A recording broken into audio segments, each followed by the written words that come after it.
2026년 7월 22일 수요일 수요 기도에 참여하신 모든 주의 지체들을 사랑하며 축복합니다. 오늘 본문의 말씀은 이사야서 23장 8절로 12절 말씀을 통해 모든 계획 위에 계신 하나님이라는 제목으로 하나님의 말씀을 나누고자 합니다. 오늘 본문의 말씀 이사야서 23장 8절로 12절 말씀 제가 받들어 봉독합니다. 이사야서 23장 8절로 12절입니다.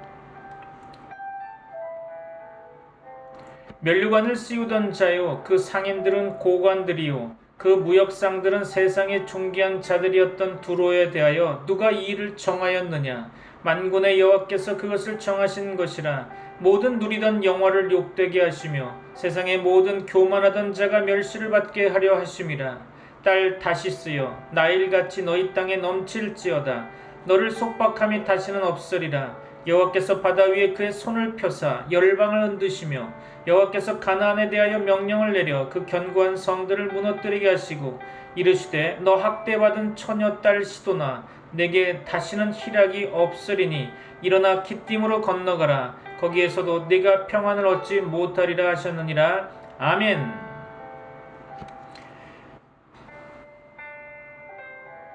교회 다니는 일반적인 분들은 하나님을 믿는다고 말하곤 합니다. 제가 한 가지 질문을 드릴까요? 우리가 믿는 하나님은 과연 어떤 하나님이십니까? 이 질문에 대해서 답을 하기엔 생각보다 쉽지 않을 것입니다. 왜냐하면 많은 그리스도인들이 하나님을 믿지만 실제로는 하나님을 너무 가벼이 생각하고 있기 때문일 것입니다. 하나님을 사랑의 하나님이라고 믿는 것 같습니다. 또한 기도를 들어주시는 하나님이라고도 믿고 있겠죠. 은혜를 베푸시는 하나님이라고도 믿을 것입니다.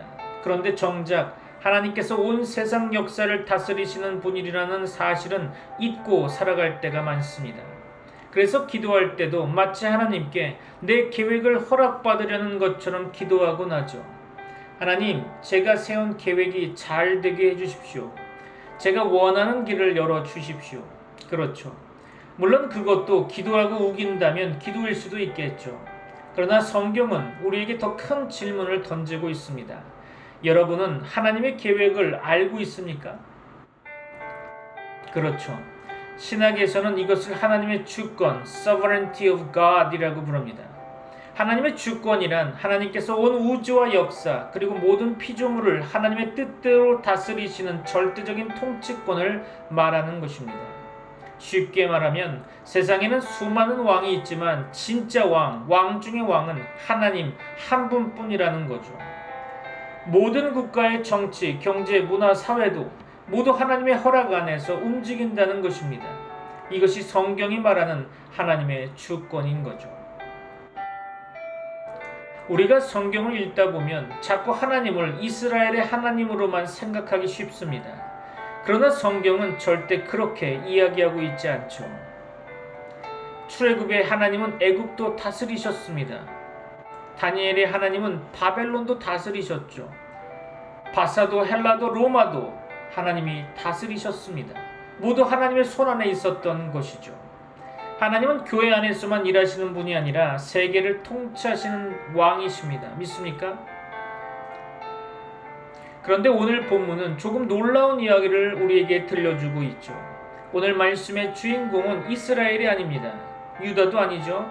바로 이방나라 두로라는 것입니다. 두로는 당시 세계 최고의 무역 도시였습니다. 오늘날로 말하면 뉴욕과 런던, 싱가포르, 홍콩을 모두 합쳐놓은 것 같은 도시였다는 거죠. 지중해 무역을 장악했고 엄청난 부를 축적했으며 왕들도 두로를 의지했습니다. 당시 사람들은 두로는 절대 망하지 않을 것이라고 생각했을 것입니다. 경제가 곧 힘이었고 돈이 곧 권력이었기 때문이죠. 그런데 하나님께서는 그 두로를 향하여 질문하십니다. 오늘 읽은 본문의 말씀 8절 말씀 가운데 면류관을 씌우던 자요, 그 상인들은 고관들이요, 그 무역상들은 세상의 존귀한 자들이었던 두로에 대하여 누가 이 일을 정하였느냐? 그렇습니다. 얼마나 놀라운 질문입니까? 누가 이 일을 정하였느냐? 그렇죠. 사람들은 애국 때문이라고 말할 것입니다. 아수르 때문이라고도 말할 수 있겠죠. 정치나 경제 때문이라고도 말할 수 있을 것입니다. 그러나 하나님은 말씀하시죠.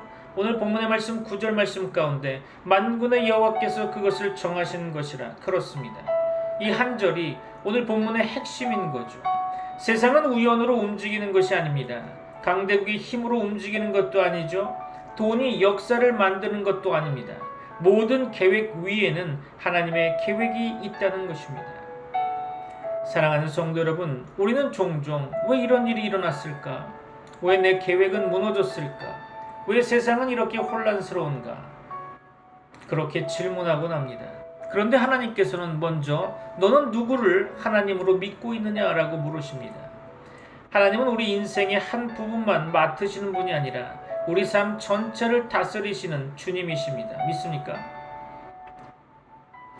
내 직장도, 내 건강도, 내 자녀도, 우리 교회도, 대한민국도, 세계 역사도 모두 하나님의 손안에 있다는 것입니다.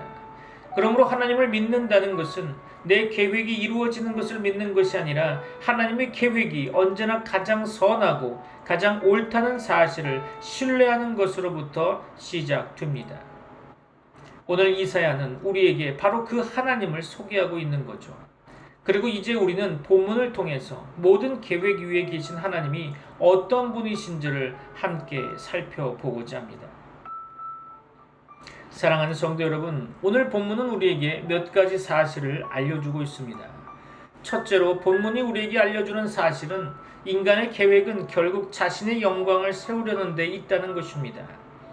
오늘 본문의 말씀 8절 볼까요? 면류관을 씌우던 자여, 그 상인들은 고관들이요 그 무역상들은 세상의 존귀한 자들이었던 두로에 대하여 누가 이 일을 정하였느냐? 그렇습니다. 두로는 당시 세계 경제의 중심지였습니다. 페니키아 사람들은 바다를 지배했고 그들의 배는 지중해 곳곳을 누비고 다녔죠. 그래서 두로는 단순한 도시가 아니라 세상을 움직이는 경제 권력이었던 것입니다. 오늘 본문은 두로를 면류관을 씌우던 자라고 말하고 있죠. 왕에게 왕관을 씌우는 존재라는 말인 것입니다. 무슨 뜻일까요?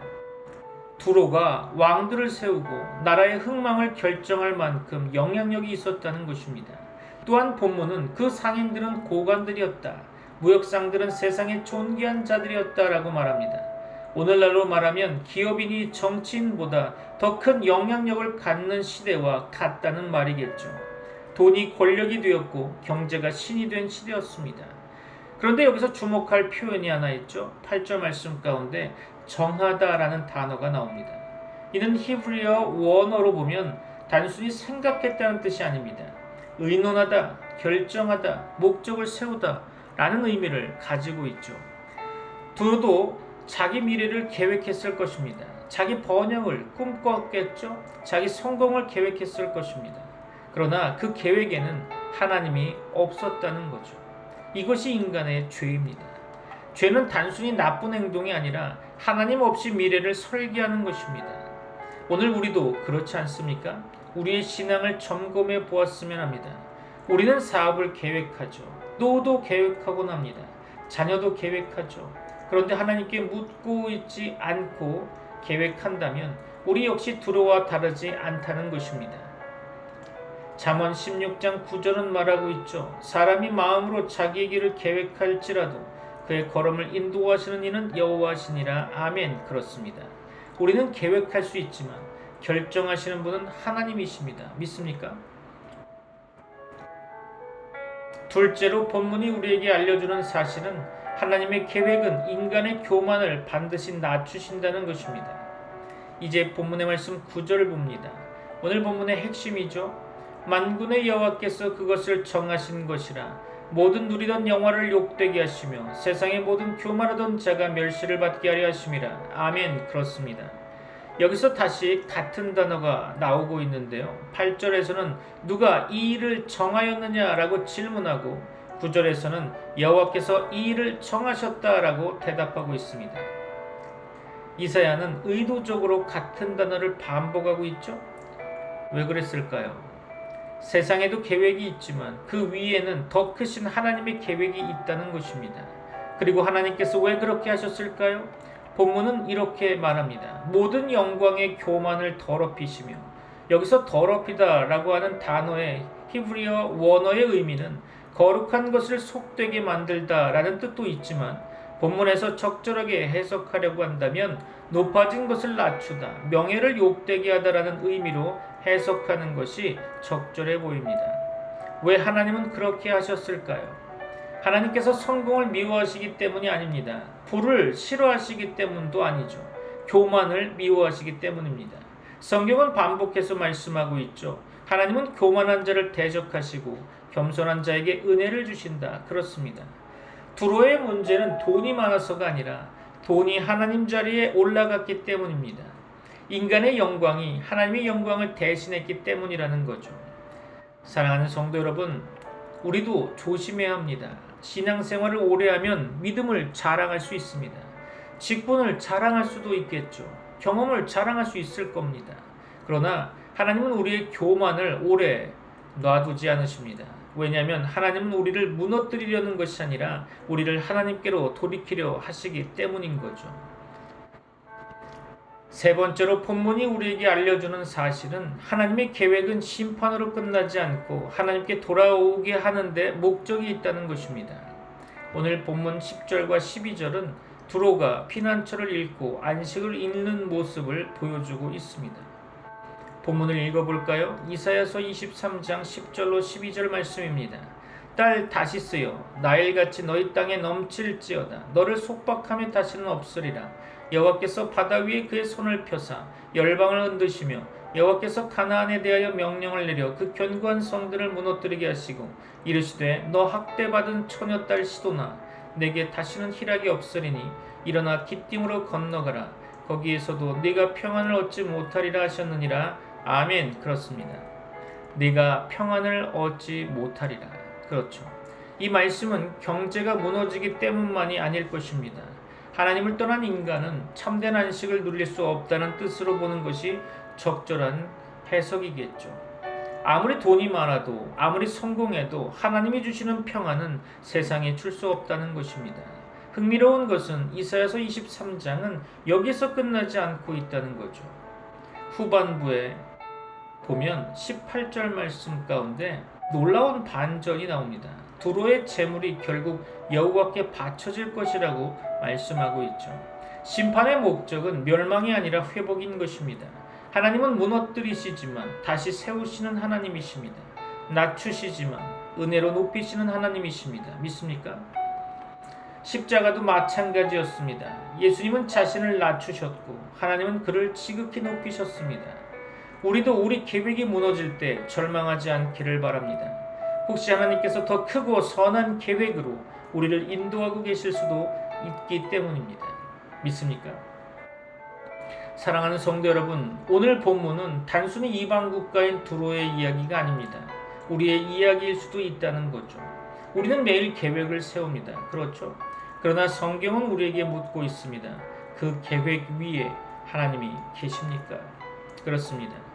내 뜻이 하나님의 뜻을 이끌어가는 것이 아니라 하나님의 뜻이 내 삶을 이끌어가도록 맡길 때 비로소 우리는 참된 평안을 누리게 될 것입니다.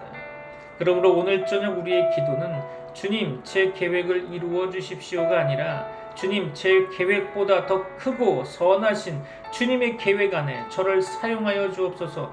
그렇죠. 그 기도가 이사야 23장에 우리에게 가르쳐주는 믿음의 고백인 것입니다. 사랑하는 성도 여러분, 오늘 하나님께서는 두로를 심판하시는 이야기를 들려주시면서 사실은 우리 각자의 삶을 비추어 보고 계십니다. 오늘 말씀을 들으면서 저는 한 가지 질문이 마음에 생기게 됩니다. 지금 우리 삶을 움직이고 있는 것은 누구의 계획일까요? 우리의 삶을 돌아보면 우리는 참 많은 계획을 세우며 살아왔습니다. 우리의 계획이 있죠? 가정의 계획도 있을 것입니다. 사업의 계획도 있겠죠. 자녀를 위한 계획도 있을 것입니다. 교회의 계획도 있죠. 계획을 세우는 것은 잘못이 아닙니다. 왜냐하면 하나님께서 우리에게 지혜를 주셨기 때문에 그렇습니다. 그러나 오늘 본문은 우리에게 한 가지 묻고 있죠. 그 계획 위에 하나님이 계시는가 하는 것입니다. 사실 우리의 가장 큰 문제는 계획이 많은 것이 아니라 하나님께 묻지 않는 계획이 많다는 것입니다. 그렇죠? 우리는 종종 하나님께 제 계획을 축복해 주세요 라고 기도합니다. 그러나 오늘 말씀은 우리에게 기도의 방향을 바꾸라고 말씀하고 있죠. 하나님, 제 계획이 아니라 주님의 계획 안에서 살게 하옵소서. 그렇습니다. 이것이 믿음인 거죠. 사랑하는 성도 여러분, 오늘 우리는 두로를 보았습니다. 세상은 두로를 보며 말했죠. 저 나라는 절대 무너지지 않을 거요. 그러나 하나님께서는 하루아침에 역사를 뒤집으셨습니다. 반대로 사람들은 십자가를 보며 말했죠. 예수님의 인생은 끝났다. 그러나 하나님께서는 부활로 세상을 뒤집으셨습니다. 이것이 하나님의 계획인 거죠. 사람은 끝이라고 말하지만 하나님은 시작이라고 말씀하십니다. 사람은 실패라고 말하지만 하나님은 섭리라고 말씀하시죠. 사람은 무너졌다고 말하지만 하나님은 다시 세우신다고 말씀하십니다. 그렇죠. 그러므로 오늘 여러분의 삶이 계획대로 되지 않았다고 해서 낙심하지 않기를 바랍니다. 혹시 하나님께서 더 크고 더 선한 계획을 준비하고 계실지 모릅니다. 로마서 8장 28절은 이렇게 말씀하고 있죠. 하나님을 사랑하는 자, 곧 그의 뜻대로 부르심을 입은 자들에게는 모든 것이 합력하여 선을 이루느니라. 아멘. 그렇습니다. 여기서 중요한 것은 모든 것이 선하다가 아니라 하나님께서 모든 것을 선으로 이루신다는 것입니다. 이것이 하나님의 주권인 거죠. 말씀을 마무리하려고 합니다. 결단의 시간이 되기를 바랍니다. 오늘 말씀을 마치면서 우리는 몇 가지를 결단했으면 좋겠습니다. 첫째로 결단할 것은 내 계획보다 하나님의 뜻을 먼저 구하는 사람이 되겠다는 결단입니다. 무엇을 결정하기 전에 먼저 기도하시기 바랍니다. 주님, 이 길이 주님의 뜻입니까? 이 질문을 먼저 하는 성도가 되기를 바랍니다. 둘째로 결단할 것은 하나님의 때를 신뢰하는 사람이 되겠다는 결단입니다. 하나님의 계획은 언제나 우리의 시간표보다 큽니다. 아브라함도 기다렸죠. 요셉도 기다렸습니다. 다윗도 기다렸죠. 예수님도 하나님의 때를 기다리셨습니다. 기다림은 하나님의 침묵이 아니라 하나님의 준비하심이 현실 속에 나타나기 전까지의 시간인 거죠. 그렇죠? 셋째로 결단할 것은 어떤 상황 속에서도 하나님의 주권을 신뢰하는 사람이 되겠다는 결단입니다. 형통할 때도 하나님이 하셨습니다 라는 고백이 있기를 바랍니다. 어려울 때도 하나님께서 여전히 다스리십니다 라는 고백이 있기를 바랍니다.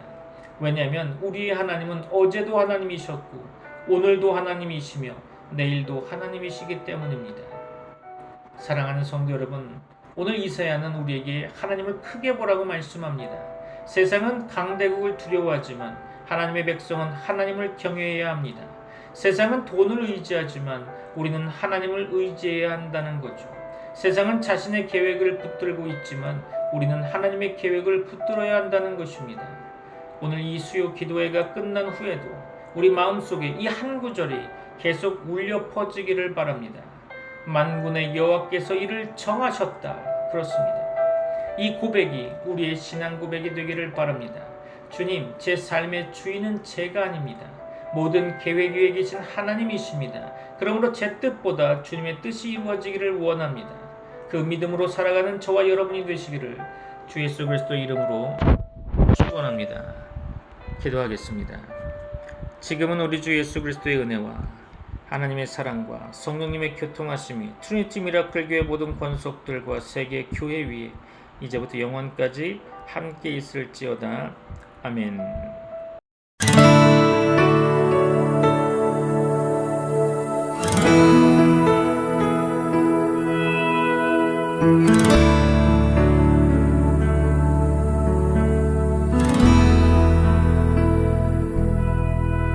주님 말씀하시면 내가 나가리다. 주님 뜻이 아니면 내가 멈춰서리다.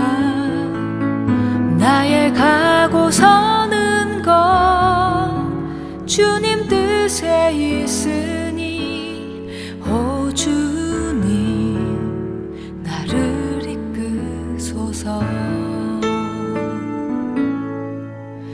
주님 말씀하시면 내가 나가리다. 주님 뜻이 뜻이 아니면 내가 멈춰서리다. 나의 가고 서는 것 주님 뜻에 있으니 오 주님 나를 이끄소서. 뜻하신 그곳에 나 있기 원합니다.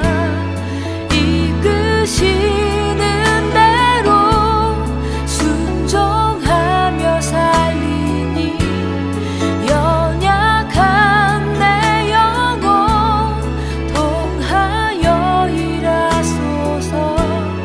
주님 나라와 그 뜻을 위하여.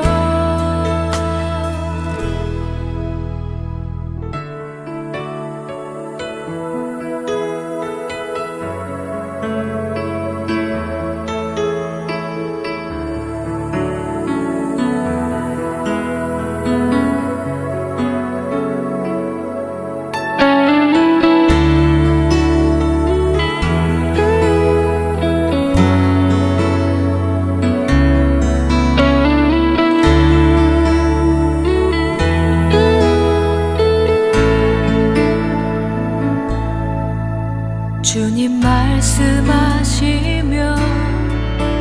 내가 나아가리다. 주님 뜻이 아니면 내가 멈춰서리다. 나의 가고 서